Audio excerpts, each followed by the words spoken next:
This year's Marsh visiting professor is Fara Warner. Fara has been a staff writer for the Wall Street Journal with bureau assignments in Detroit, Singapore, and New York. She's also written for the Associated Press and was a senior writer for Fast Company, a national business publication. Besides the work that she does with us as the Marsh visiting professor, she's currently a freelance journalist specializing in China and its rapid globalization, the marketing and advertising industries, the automotive industry, and in-depth corporate profiles.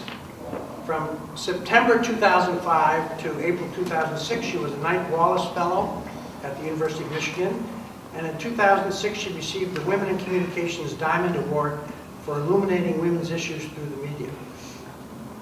Fara is the author of The Power of the Purse, How Smart Companies Are Adapting to the World's Most Important Consumers, Women, which is now in its third printing. The title of Fara's lecture is For Better or Worse, the Perils and Promises for Global Press Freedom in the 21st Century. Please join me in welcoming Fara Warner to the podium.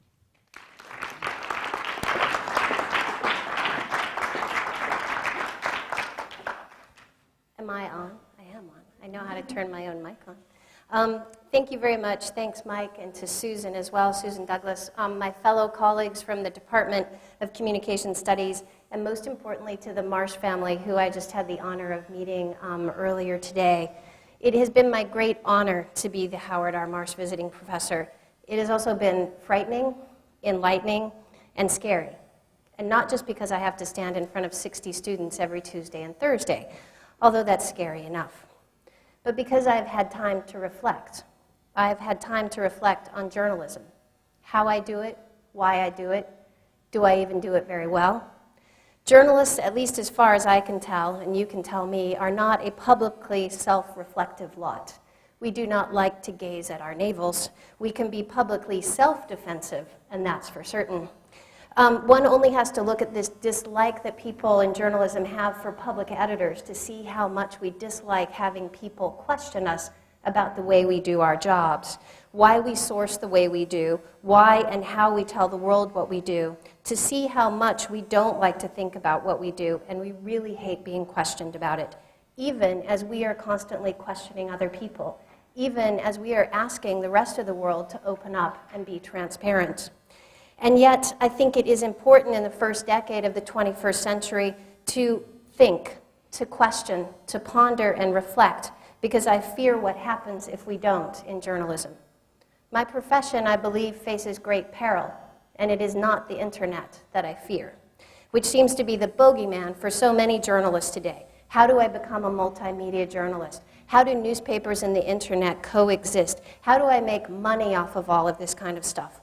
We will figure this out. We figured out how to deal with radio, we figured out how to deal with television, and we will figure out how to deal with the internet. We will figure out what happens when newspapers do shift completely to an online environment, and I think that that will happen. But no, I fear for my profession less about technology and more about the personal, more about the profound. Am I taking my responsibility seriously? Am I providing citizens with the kind of information and knowledge that both the American founders set down in the First Amendment and the signatories to the United Nations signed on to in Article 19 of the UN Charter? Are we aiding democracy and citizenship, or are we simply going through the motions? This is the First Amendment. It's not really an amendment I had actually thought all that much about until I decided to do this course. That might seem like a very strange thing for a journalist to say, but my world as a journalist has always been built around nailing the interview, getting the news, getting the scoop. Whoops, I'm sorry, that's not what you're supposed to be seeing yet. Forget you saw that slide. Put it out of your mind. But as I began thinking about this class, I was actually sitting in Shanghai, China.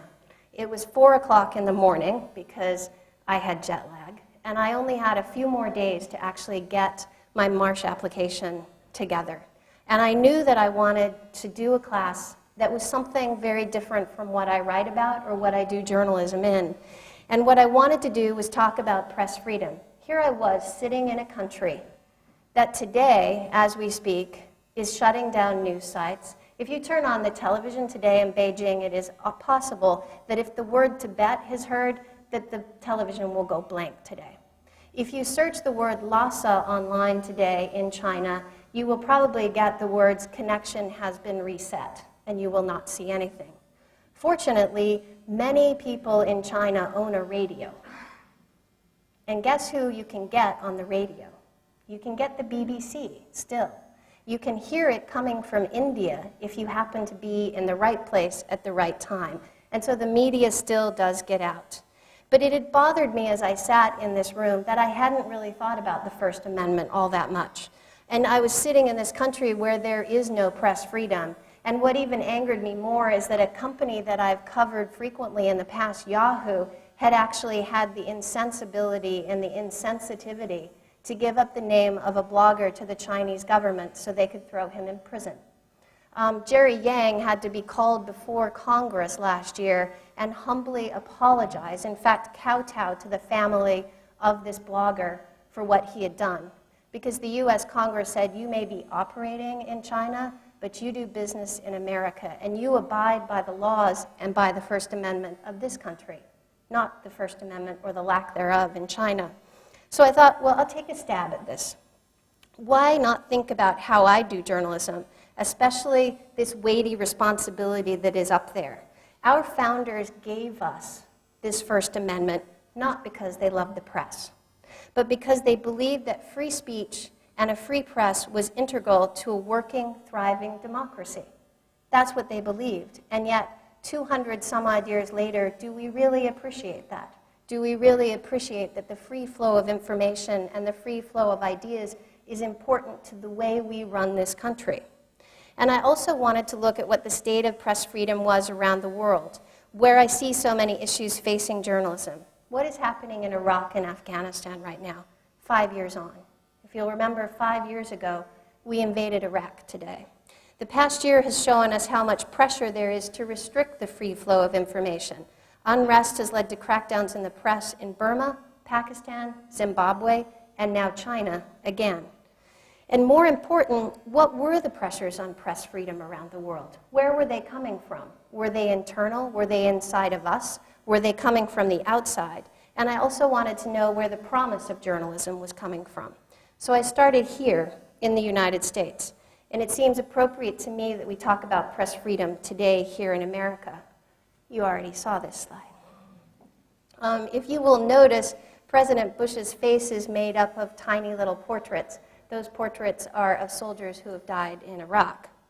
Today is the 5th anniversary of the invasion. 4,000 soldiers dead, almost. We are waiting to find out who the 4,000th will be. Over 100,000 Iraqis have died, and that is likely a very conservative estimate. 210 journalists and media assistants have been killed since 2003 in Iraq, according to Reporters Without Borders. And yet, as we sit here today, how many of us really think about Iraq on a daily basis? We in the mainstream press don't show the reality of the war, and most US citizens go through their days with the war at the back of their minds, or maybe not even on their minds. The reasons for this are complex and complicated, but I believe part of the reason for our lack of interest as citizens is our lack of interest as the media. We have been aided by restrictions that have been placed on us and that we have accepted during this war. Being kept, just for a few examples, being kept from showing coffins coming off of planes. We have accepted embedding as a way to cover the war, and whether you agree or disagree on whether that was appropriate or a good way to cover the war, it was told from a single perspective. We knew what the military believed, and we were there, but where were we embedded in Iraqi homes? Were we embedded with the Iraqi military? No. We cast the war in the mainstream media as an inevitability from the very beginning, leaning, I think, too hard on the idea that patriotism was the reason why we were so unquestioning for the lead up to this war. It's no wonder that Reporters Without Borders, which ranks press freedom around the world, puts the US at number 48. Nicaragua is number 47. We are not ranked in the top 10 with countries such as Iceland, Sweden, and Ireland. The group's reasons for this include the fact that there was the murder of Chauncey Bailey, a reporter in Oakland, California, who was gunned down for his coverage of a Muslim bakery in Oakland, California, and the continued imprisonment of Sami al-Haq, a freelance cameraman for Al Jazeera, who is still being held at Guantanamo Bay. He has never been charged with anything. They also point to the role of corporate ownership in this country and consolidation, and the rise of news as entertainment. But I think that ranking speaks to other deeper, profound problems in journalism that I see here and I see inside of myself. We must not only question outside pressures. It's easy to see propaganda and censorship in China. It is far more difficult to look at it inside of our own country. We have to look at the way we do our jobs, why we listen to certain sources, why do we let internal biases creep into our coverage, why are we more about the chase of the story, as I was, more about the byline on that front page, the exclusive, the reliance on anonymous sources who tell us little things inside of our ears. And although this continues to get better in the aftermath of the Judith Miller case, I may say, as I talk about Judith Miller, that any one of us as journalists could have found ourselves in this position. It is not Judith Miller alone who has to atone for what she did. But how are we to take the quote by Miller after her own newspaper investigated her stories on weapons of mass destruction? She said, WMD, I got it totally wrong. The analysts, the experts, and the journalists who covered them, we were all wrong. If your sources are wrong, you're wrong. I did the best job I could. This is a woman who wrote story after story, many of which that showed up on the front page of the New York Times, about the fact that weapons of mass destruction existed in Iraq. For me, that quote shows little humility. It shows no transparency. It shows no apology for why she wrote what she did, why she wasn't more questioning, why she didn't seek out sources who did have a counterpoint, because we know that there were people who had a counterpoint to this. We know that they existed. We know there are people who oppose the war, and there are people who oppose it now. Miller's case is one that I discuss in depth with my students because it hits at many of the issues that I think face us personally in journalism. As I said, it is so easy to see propaganda and censorship in another country. It is easy to see what goes wrong in a state like China or Venezuela or Russia. We can condemn Wen Jiabao for what he's doing today in China. We can look askance at Hugo Chavez. It is far harder to understand and reflect on what goes on as we sit before our computers. We must remember that propaganda works best when you are unaware of it, and censorship most effective when it is subtly achieved. We must take a step back from our copy, from all these sources, from these egos, from our cultural bias, what our editors want from us versus what we know. Those of you who are journalists, it's always really easy to have an editor who says, I don't want that story. I'm not interested in that. And we take that. And we need to step back for a few minutes to ask ourselves, before we hit the button on that copy, have I done my best with this story? Could I defend my work tomorrow if I had to? I don't ask for objectivity. I don't even ask for fairness and balance a lot of times. But I do ask for a good faith effort to reach these goals, and most importantly, to be transparent in our methods. So that's what I feel internally about journalism. Externally in America, my fear comes from two women, Brittany and Paris. So right now, these people, Paris and Hilton, are better known to my students than Wen Jiabao or Gordon Brown. And we're going to watch for just 2 seconds because I love this. And I have Sonia Dowson to credit this because we're going to watch a little bit of a documentary about Paris Hilton.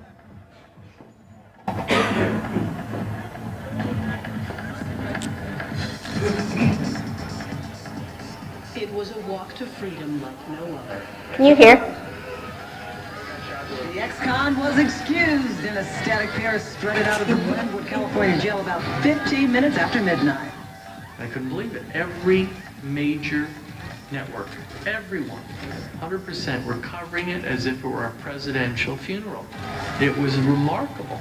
In fact, more than a presidential funeral.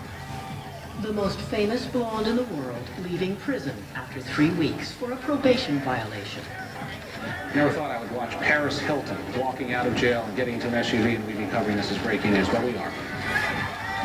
What the world doesn't see, a special delivery made to the celebrity ex-con 20 minutes earlier. It includes a plastic bag of clothing. The first thing I thought was, wow, whoever's outfit that is like jumping up and down for joy right now. What a novel way to launch a new line of clothing. Call it the post-slammer look. When she walked out of jail, Paris is wearing her own jeans from her new jean line. Brilliant.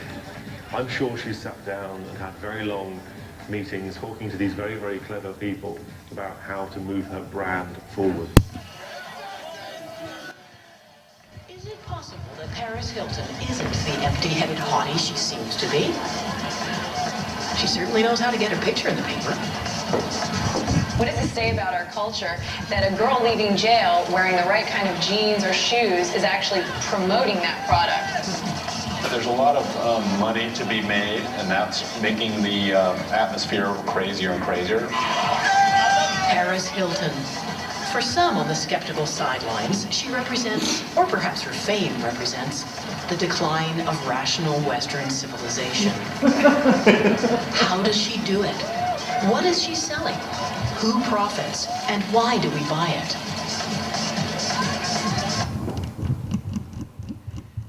Paris. The documentary, which is amazing, is by the CBC, goes on to tell the story of how Paris Hilton works us, works the media. Paris Hilton is known to change her clothes at least 10 times a day because she knows that she won't be photographed if she isn't in a different outfit. And so she goes home between events such as this and changes her clothes. She comes out in the morning and she talks to the paparazzi and tells them where she's going to be, what she's going to be doing that day. And unlike Brittany, she actually really controls her message to the media. But why is it that we are so captivated by her? What is it that draws us to these celebrities? Because I worry in the media, particularly here in the US, that we have become more concerned with celebrity. We have become more concerned with consumption, with advertising and profit, and that we are not really expressing the issues that we need to as citizens and as media that needs to promote the ideals that we hold so dear in the First Amendment. I won't belabor this point. We talk about this all the time in my classes. Why do you care about Paris? Why do you care about Brittany? Why are you on Facebook for 2 hours a day? There's no doubt that these are amusing distractions. But as citizens, we must remember that we are voting for the kind of news and information we want with the time that we spend with them. These are the questions that I want my students to ponder and that I hope you ponder. And it is why I think that as journalists, we have forgotten our responsibilities. We have to remember that our allegiances lie not to our sources. They do not lie with Britney Spears or with Paris Hilton. They don't even lie with our editors or our corporate bosses, but they lie with our readers and our citizens. But it's not just in the US that I see such peril. Today we have a news blackout in China, and the powers that be are struggling to determine what their reaction will be to the growing protests that started last week. Word is that the Chinese government is trying to determine whether it should crack down in the same way that it did for Tiananmen. But will that be allowed to happen again? Will the global world, will the global media allow that to happen? Can we now force China not to do what it is thinking about doing? These images are getting out. But what intrigued me as I was doing research on this today is that on March 12th, not that many days ago, the US dropped China from its top 10 list of human rights violators. So we no longer consider China to be a human rights violator.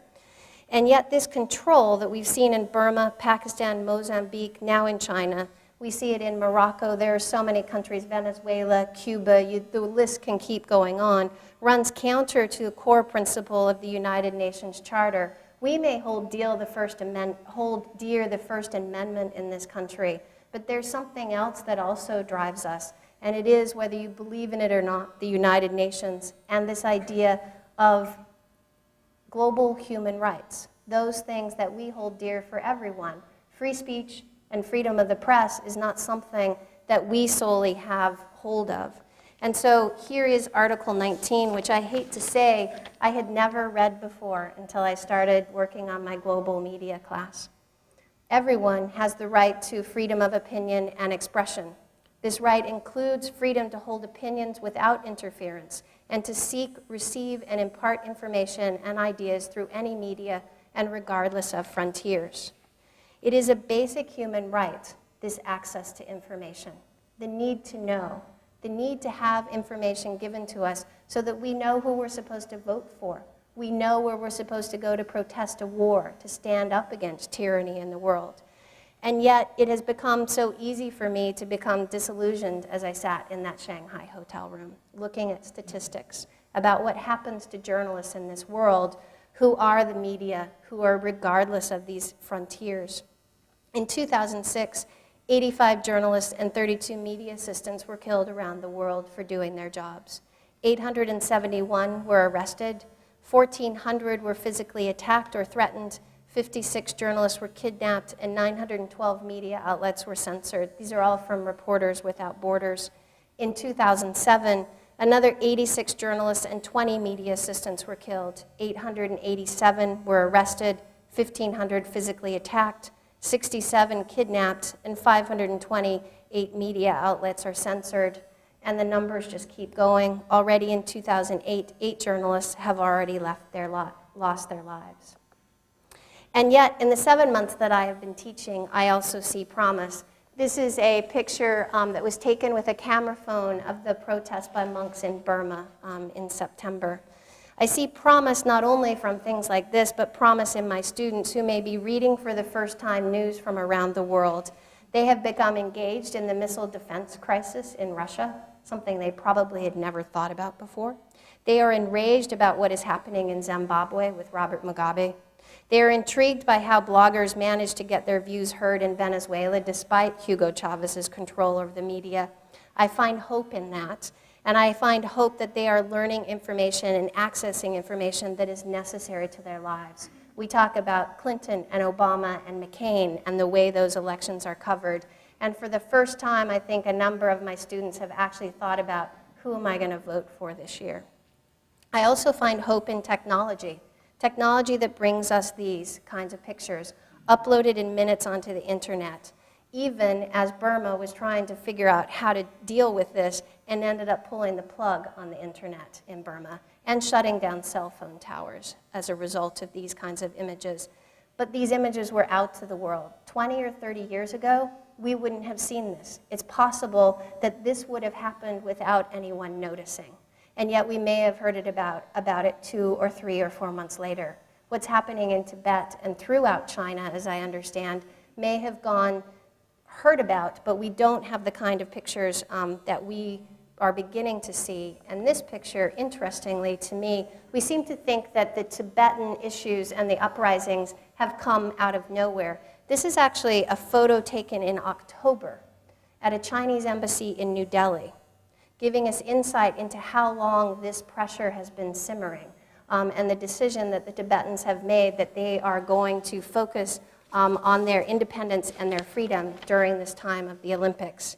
Now it will be up to us to listen and to engage and to demand that the Chinese recognize Article 19. They signed on to it. They're a member of the United Nations. I'm also hopeful for this, for Al Jazeera, no matter how much you might, whatever you may think of this channel, certainly controversial. Some people have called it Osama bin Laden's network, primarily because Osama bin Laden sends his videotapes there. Would we call CNN that if Osama bin Laden sent his tapes to CNN? But among journalists, it is becoming highly respected for the way it practices journalism, the journalism that we all expect of ourselves, despite coming from an area of the world where we don't expect press freedom. We don't expect people to be doing the kind of journalism that they do at Al Jazeera. And it is understanding that press freedom, that knowledge and truth is not a privilege of the West. It is not a privilege of Americans. It is a privilege of anyone living on Earth. I am also hopeful because of the rise of new media outlets such as ProPublica.com, which is a not-for-profit that actually managed to snag one of my mentors and a person I look up to, Paul Steiger, who used to be the managing editor of the Wall Street Journal, left after Rupert Murdoch bought the Wall Street Journal and is now heading up ProPublica. or the Center for Independent Media, which now operates 4 news websites around the country, including one here in Michigan called Michigan Messenger, because they feel that we are not covering issues in the mainstream media in the way we should. Issues such as the state legislature, because we've forgotten that that's what's important. And so as I end, I would like us to, I'm sorry, I always cry when I see this picture, to remember Danny Pearl, February 22nd, 2002. It is now the 6th anniversary of Danny Pearl's death.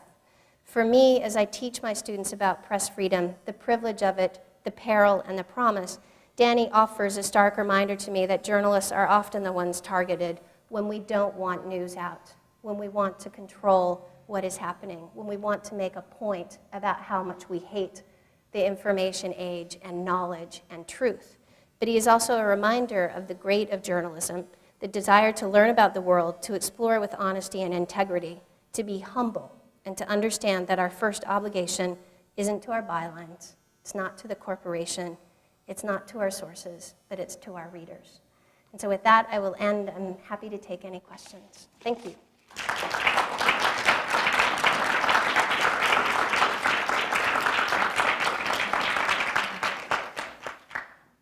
Question? Yes. I have kind of what's going to be a bit of a rambling comment and question, and just ask for a response. I was originally going to be a journalist, and part of the and was in fact, and part of the reason why I changed was that I gradually felt that it was just impossible to tell the truth and write for the mainstream media. And the only place you could tell the truth was to write for media which would be discounted because it wasn't mainstream, just as a preface. My general rambling question is kind of what motivates the media, the mainstream media, to be so much entwined in a variety of ways with the establishment? I mean, is part of it sort of a collective unconscious memory of past incidents like World War I and McCarthyism, when dissenting journalists really caught a lot of trouble, including jail sentences? Is it wanting to wine and dine with these folks like at the Gridiron Club?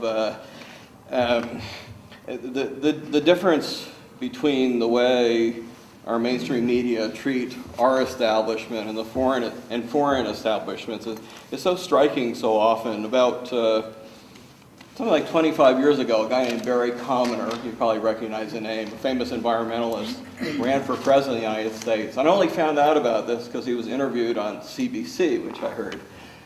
Recently, I heard Ralph Nader being interviewed for 15 minutes on the BBC. In the U.S., he's totally treated as a wrecker, a ruiner, etc. And we treat the Russians as totalitarian because they've excluded non-mainstream parties from the ballot. I mean, this is a main charge against Putin's regime. But the media sort of wants to do this with Nader and treats him as a wrecker to give a freedom of choice. You mentioned this journalist who's been held at Guantanamo for, 5 years without charge. And when the Russians do this is evidence of, totalitarian outrage, and it's hardly mentioned in the American. Yeah, I guess I would, what I would say to that, because I appreciate your comment, I think it's complex and complicated for why our media, particularly the mainstream media, and I think there's great journalism done in this country every day, but what people tend to watch, the large broadcasters, the sort of mainstream press, if they're even reading a newspaper, which is questionable anymore these days. I unfortunately think that there's not enough of a collective consciousness about McCarthyism. There's not enough of a collective consciousness about Edward R. Murrow and those people. I think we've forgotten the power of great journalism. I know there's this constant sort of, we've got to cut news, we've got to do more infotainment, we need to do, because that's what readers want to see, that's what viewers want to view. And yet I would say that when we do great journalism, it brings readers to us. But I think my students ask me this all the time, these same questions, and my sort of response sometimes off the cuff is, we're lazy. It is easier to do bad journalism than it is to do good journalism. And particularly in a 24-hour news cycle, what are we going to put on? what's going to draw the most viewers to us so that we can make the most money in terms of advertising. And I do think in many instances, the mainstream media has become too profit-driven. But I think it can be more complicated than that. That's a book, so. Charles. What role do you see for Michigan Messenger? What way do you think it can be and how important? I am intrigued by Michigan Messenger. I've just started taking a look at it and have thought about doing some writing for it. I think this idea of a not-for-profit journalism is, I don't know if that's the way to go, but I think that their idea, what I'm intrigued about, is that Michigan Messenger and Center for Independent Media, what they're trying to do is to bring together traditional journalists and bloggers, because one of the things that they've had a real concern about is what we read on the internet. Is it true? Is it journalism? Is it valid? And I think it's really interesting that they're working on this idea of trying to bring the two together, infuse the traditional values of journalism with these bloggers, and yet understand what the bloggers also bring to it. I think if it gets enough play out there, I think one of the stories I know, and Tony just walked in, and I know they've been doing some great stories about Sovereign Deed, which is a company that had wanted to start a defense, like Blackwater, and it was supposed to bring all of these jobs and everything. And their reporter for Michigan Messenger has just blown the lid off of the story and all of the problems with it, to the point that the mainstream media is starting to pick up on it. And maybe that is the purpose of a Michigan Messenger, is to do that work underneath and building all these great stories until somebody starts to pay attention, and then it flows into that. So, other questions? Mike? We haven't really chatted about this tools. The extent to which you've been following the current presidential campaign, but it has the potential for certain historic elements, not only in the candidacies on the Democratic side, but also how the public engages with these issues of race and gender. And I was wondering, first of all, how you thought, what your own view was, how you thought the media had been doing with this so far, and then what you think the prospects might be for the rest of the campaign. I did not coin this phrase, but I love it.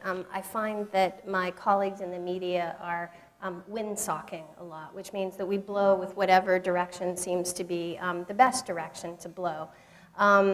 I do think, and this is gut reaction, and I might be proven wrong in 2 or 3 years when somebody does an analysis of how Barack Obama was covered versus the way Hillary Clinton was.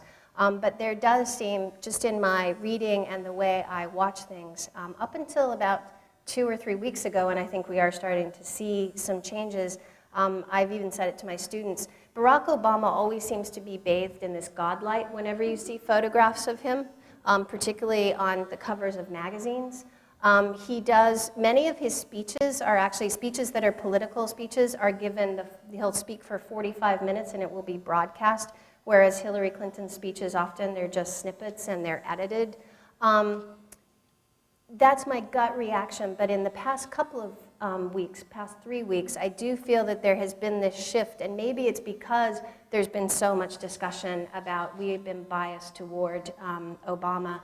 And Barbara Krantowicz actually wrote an interesting column in the Wall Street Journal a couple of weeks ago about how much she has been concerned just watching television coverage of our love affair with Barack Obama. And I don't think that she is necessarily wrong. I think history will tell us whether that's the case or not. I think there are reasons for why we find Barack Obama in many ways, and the reasons that many potential voters find him so fascinating is he is different. He speaks a message that is very different from the message that we get from Hillary Clinton, despite the fact that their policies are quite close to each other.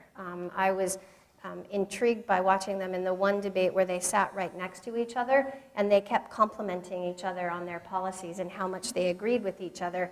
And I thought, well, that's interesting. So which one am I supposed to vote for?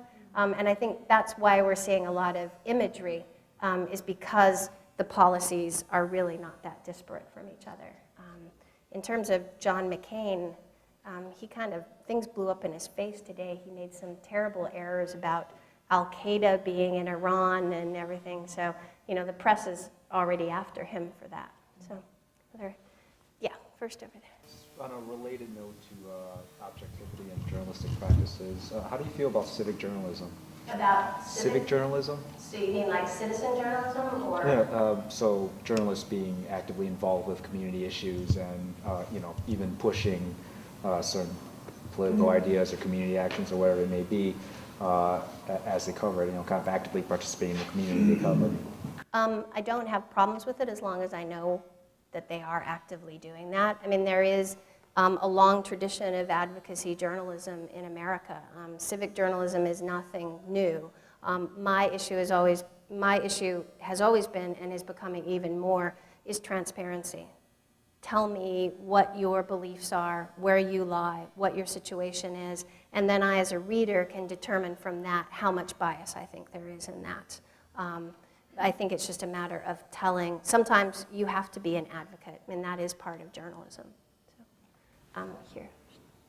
So, I'm just trying to figure out how to kind of get out of the problem of global press freedom, or the problems with press freedom. And in my head, I just can't help but think that media are kind of a mirror on the society that they're in. And so, we will worship, or the media will follow Paris Hilton because that's reflecting kind of changing values in society. And then in places where there's not press freedom, it's because there's not freedom within that society, and that's kind of like what the people are living under, whether they do so voluntarily or not. So to what extent is there like a media agency? And I know as a journalist, you focused on the role of the journalist, but can we really talk about the role of the journalist if there's these societal constraints? Well, I think you can. I think you can look at countries. You can look at today. This isn't a great example, but Hua Zhe, who is a human rights activist in China, you would talk about free speech and media. I think go hand in hand. Obviously, from the First Amendment, they go hand in hand. People in China do speak up. You see that, even though we see it as a very closed, sort of controlled society, they are speaking up. They are speaking their minds. There were something like 40,000 riots in China last year based on peasant revolts because of what's been happening with the government, and that gets play in those countries. I think it's an easy out to say that the media is a reflection of its society. We're not necessarily supposed to be a reflection. We're supposed to be a watchdog. We're supposed to be the one standing up and saying, hold on just a minute. I didn't show you all of the pieces, all of the video on Paris Hilton. If anybody wants to see it, I have the copy of it. But there's an interesting scene where a woman who, I believe she's actually on Fox News if I'm not mistaken, it's been like the 10th day of the Paris Hilton getting out of jail sort of thing, and she literally stands there and she says, I cannot read this thing again, and she rips up the script. And she's like, I'm just not gonna do this anymore. As they said, they were covering it as if it was a presidential funeral. Come on, 400 news outlets watching Paris Hilton. If we stopped watching her, would anybody notice? Yes, Susan. I just wanted, I have a question, but I want to pick up on Nicole's comment. I think that anytime we hear this mirror metaphor, we should smash it. Because the media are not flat mirrors, they are funhouse mirrors, where some parts, some kinds of people and some kinds of stories and certain values and attitudes are exaggerated and inflated and magnified, while others diminish to nothingness. And that's the correct, sort of mirror metaphor. But to get to the dreaded Paris Hilton, there are sort of two stories, right, that we hear about the press. One is a louder story, which is that, the press is just giving people what they want. They really do want Anna Nicole all the time. They really do want Britney all the time. So, the press is just giving them what they want. Versus another story, which Downey and his partner at the Washington Post wrote in this book, News About the News, I don't know if you know it, which is an argument that actually what the news media are doing is driving away their core audience. and that if you actually provide quality journalism, you're going to keep the core audience that actually cares about the news. Which story do you think is right, or which elements of these two stories do you think is right? I think it is. I think it's wrong to say that this is what our readers want. I think that there are a group of magazines, People, Us Weekly, all those guys, have at it with Britney Spears. But does it need to be on CNN ad nauseum? Does it need to be on ABC News or, the McNeil-Lehrer report? I don't know whether they've ever covered Paris Hilton, but I do agree with this concept that if we got back to creating great journalism and gave people not what we think they need to know, but giving them great stories and engaging stories. I mean, the reason people love Paris and Brittany is they're distractions. They're engaging. They're interesting. And Paris Hilton manages her story. We're being managed by her in the same way that we get managed by all kinds of sources. And so I think there is a reason that people have moved away from newspapers. There's nothing to read in them. They're not interesting anymore. And if we got back to that, we may actually find readers coming back to us. So, Julia, did you have a question? Just a thought really going back to the idea of we're talking about advocacy journalism, which brings up the notion, and I'm curious as to your thoughts, the idea that there's a case to be made that it's all advocacy journalism in today's atmosphere. We sort of masquerade under this notion of, by unbiased media and the notion of fair and balanced as opposed to fair and accurate. And is there something to be made, is there an argument to be made along the lines of the fact that we sort of disband this notion that there is an unbiased media, and when other cultures, such as in Britain, there are 4 or 5 daily newspapers in London, but they each have a bias, and if we were let go of that and focused on the notion of accuracy in terms of facts, and not this notion of balance in terms of the story, whether or not that wouldn't be a more genuine way to approach the news in our society today. I do agree with you that in its broadest sense that all journalism is advocacy journalism. From the time I write a lead, and I tell my students this, from the time I write a lead, well, actually even before that, from the time I interview the first person and I search the first fact and I look at the story in a certain way, I also take it even a step back from that. I'm a white woman who lives in America. There's already bias built into that. And so who I choose to quote, who I don't choose to quote. So yes, I think in its broadest sense there is advocacy, and that's why I teach with a text called The Elements of Journalism, which really ascribes to this idea of transparency and accuracy. Tell me what your position is. I will choose as a reader to determine, is that the position I'm interested in? Is that engaging to me? As long as I am accurate, and second step on that, if I get it wrong, then I correct it. There can, I think, be an objectivity to method, which is an interesting way of looking at it. And it goes back to my statement, have I done the best job that I could? Have I talked to enough people? Do I really understand this? And I go back to Judith Miller. And it's like, you can't just say that your sources were wrong. Your source was, Ahmed Chalabi, come on. Yeah, your source was wrong. He wanted to be president of Iraq. Thank you very much. I don't mean to bash Judith Miller because I think, as I said, any of us could be caught into that. But I think we have to be objective in our method, and that all we can strive for is to be accurate, because we bring bias to a story when we first step into it. Yes? What was the role of the editor of the New York Times as Judith Miller wrote story after story on the front page about weapons of mass destruction? Well, this goes to this idea of, and this happens in a lot of newspapers, but seems to have sort of crystallized inside of the New York Times. Judith Miller was known as a star inside of the New York Times. She was allowed to write without a lot of editing because people trusted her. And her editors, there was also, and I'm not sure if this is true or not, there is a school of thought that says that the New York Times was very pleased to have those stories on the front page because it showed that they didn't have a liberal bias, that they were actually being supportive of the war and supportive of the Bush administration. I don't know whether I ascribe to that or not. That's a little conspiracy theory. But I think the editors failed. They failed their readers, and they failed Judith Miller also, because they could have reined her in. They could have asked her harder questions, because they ask harder questions of their other reporters. I've, been on editing calls for hours on end to make sure that we've got it just right, from the accuracy of the quotes to the basic context of the story. How are people going to feel when they read this, are the questions. So I think the editors failed. They failed her, and they failed us as well. Any final? There's one more question. Roxy? Sure. As well, student, I really appreciate you for being here and teaching us a lot of good sorts of things. And as for like being a journalist as a woman, like how do you describe it? Like, for example, being a mother and a journalist at the same time, or like how do you say to the students who wants to be a journalist, like me and women?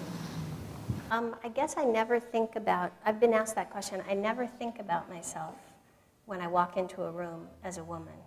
I always walk in as a journalist. But that's probably the way I grew up. It never occurred to me to sort of wear my gender on my sleeve. Does it come up? Sure. But I don't. I have been, I will say, remarkably lucky and very, because I've had editors who have respected me. Most of the time, my sources have respected me. If they haven't, I've told them about it. Although that can be tough because you still want that source, right? And the guy who's got his arm draped around you throughout the entire interview, which has happened, and you keep trying to shrug it off, thinking, I really need this interview, but I'm gonna pop you one here in a minute.